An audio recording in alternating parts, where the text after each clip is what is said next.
All right, guys. Let's see here. Get everything situated.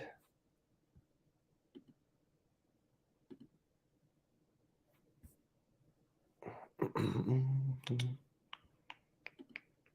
right. Okay. Sorry about that. All right, guys. So I just wanted to cover New Jersey permit to carry qualification changes. I did put some posts out. I have been talking about it, thinking it over, trying to make communications with those who have been waiting to qualify, things like that. And so through the last, I guess, day and a half or whatever it's been, I wanted to kind of give you my thoughts on a couple things so that we can hopefully as a community move forward in a meaningful way. um, there's some disparities between our citizens out there who have already qualified and who are concerned about having to requalify and things like that. And so it's very understandable that there's frustrations, but I wanted to go in and just talk about a couple things that I think would be really important. And so what I want to do here is, let's see here. Share. So let's go into this guy. All right. So hopefully you guys can see this on the screen. Um,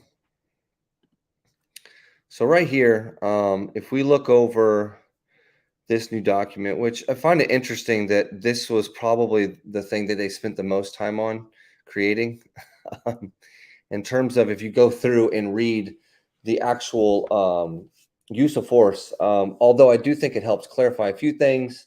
I think it also is somewhat simplistic for some of the language, and it could have been a little more in depth. But obviously, it's up to all of us to do our research, do our due diligence.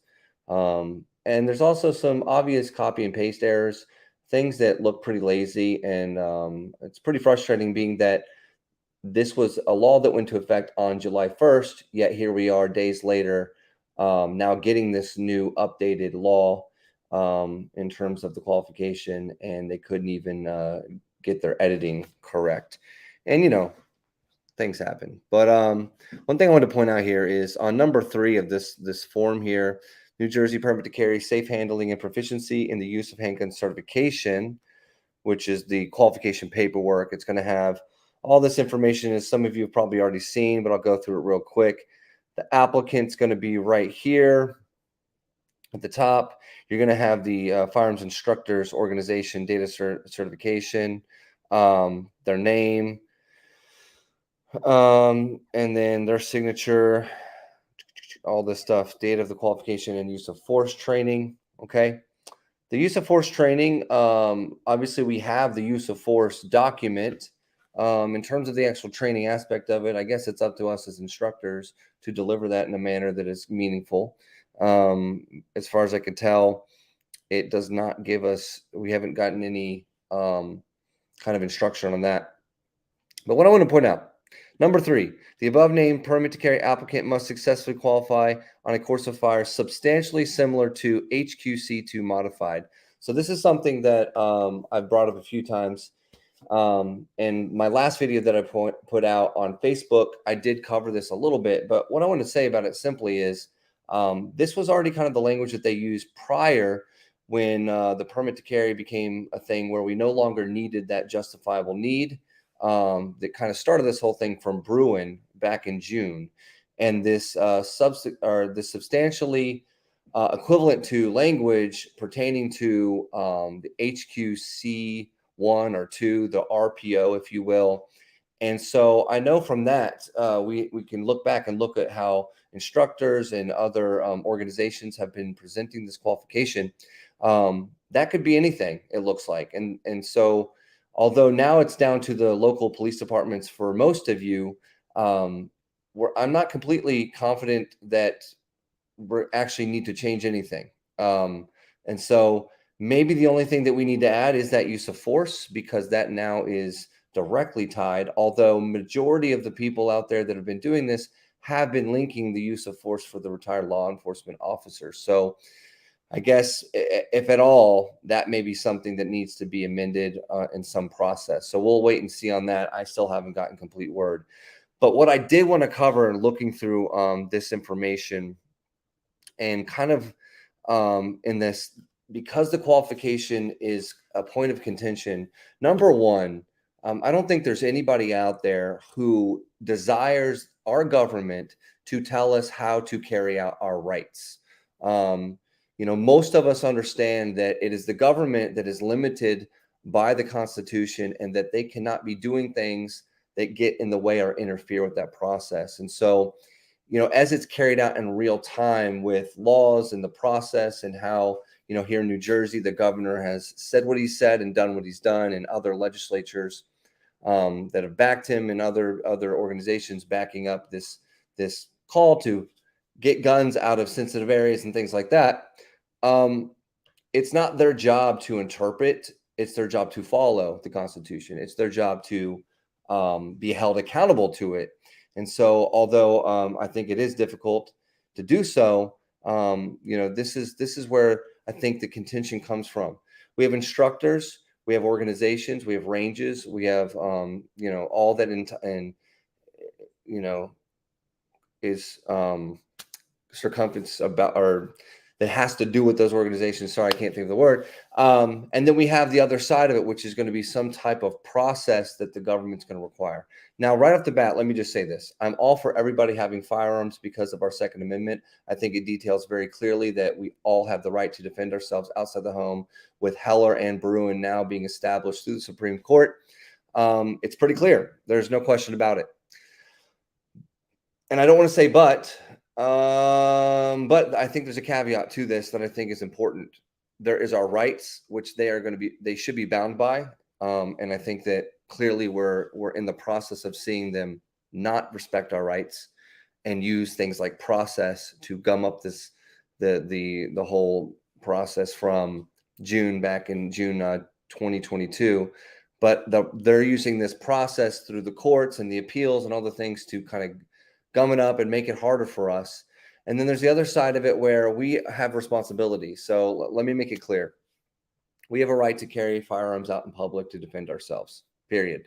How that process is accomplished, I think that we need this little caveat.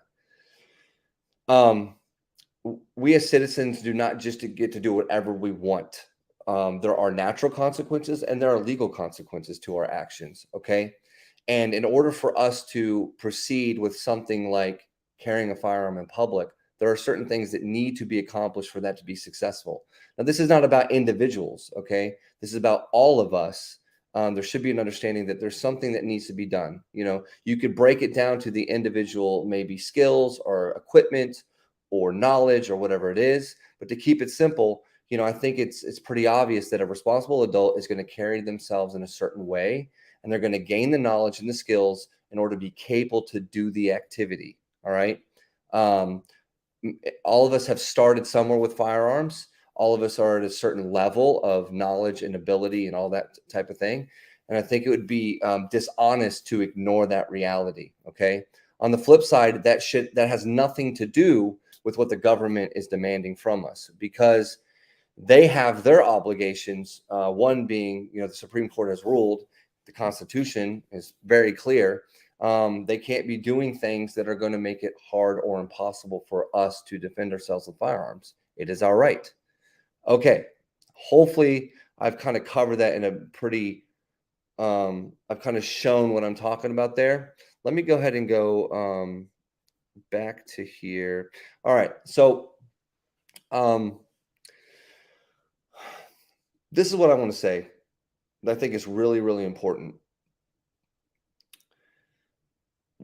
We as firearms instructors have a responsibility to ourselves, our families, okay, to the organizations that we are working with or working under or through. For instance, if you're an NRA instructor or you're working at a range, etc. And so when it comes to performing a qualification, no matter what that qualification is, there needs to be standards. All right. And so being that we're trying to navigate through this situation, I've seen some pretty kind of upsetting comments that, instructors are trying to double dip or they're trying to take advantage of the situation. And I would argue, although that could happen, and probably has happened already since June to a degree, I think it's really the wrong attitude to be focusing on that and trying to make it out to be like, well, this is unfair. The government's doing this. And if you go along with it in any way, you're also being unfair or you're also bad because of it. As an instructor, I have a responsibility to make sure that when I'm operating in that capacity, I'm being safe and those around me are being safe. I don't do lessons. I don't do these qualifications that I've been doing and not have those considerations. We always have those considerations. In fact, to the degree that everywhere you go to shoot should be requiring you to have some knowledge and understanding before you're even allowed to shoot. Waivers, safety videos, orientations, other things like that. I think that's very reasonable. This utilizing a firearm, even in a range setting for fun, shooting at targets, requires some knowledge and some considerations to make sure that you have fun and there's not negative consequences occurring, especially because you're being negligent in the behavior.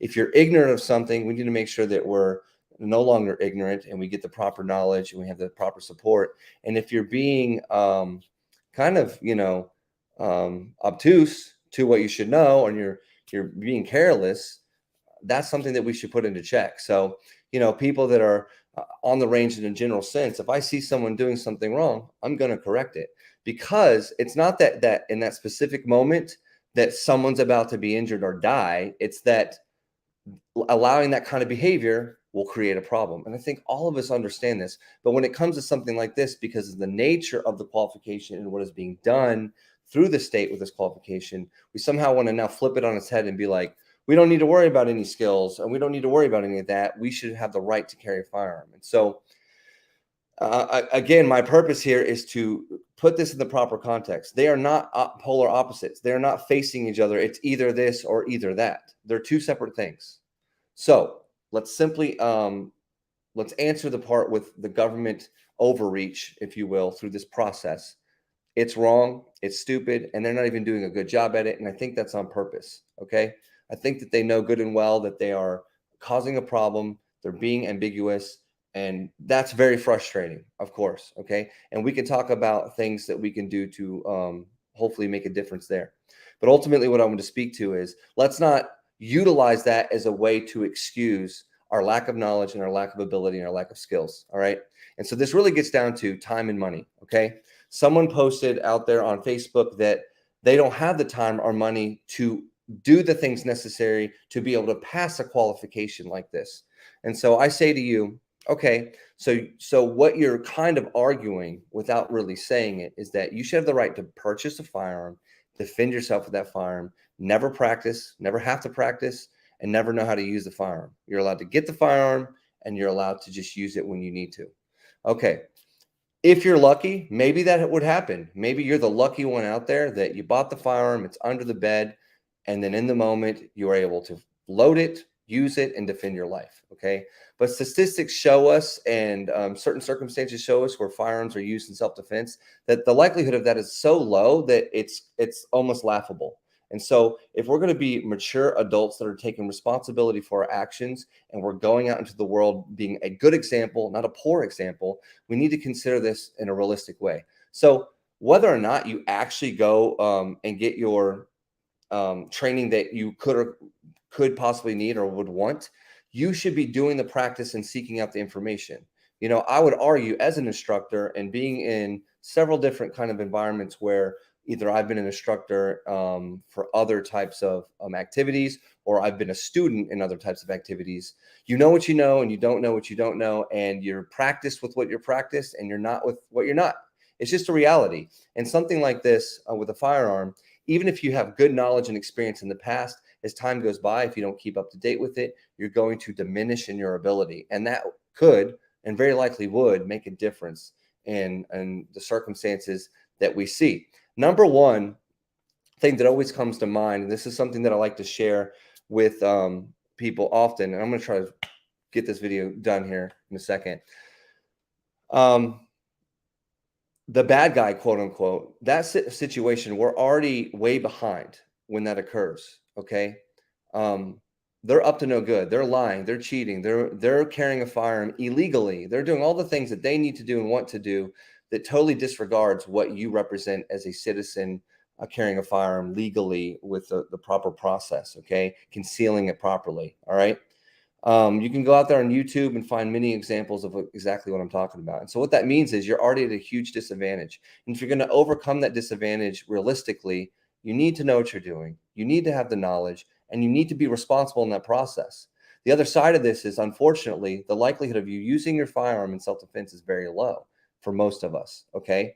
And being that, we need to be really good at the process where we're not using our firearm. We need to be really good at understanding concealment and proper setup and good quality gear and how we're supposed to act.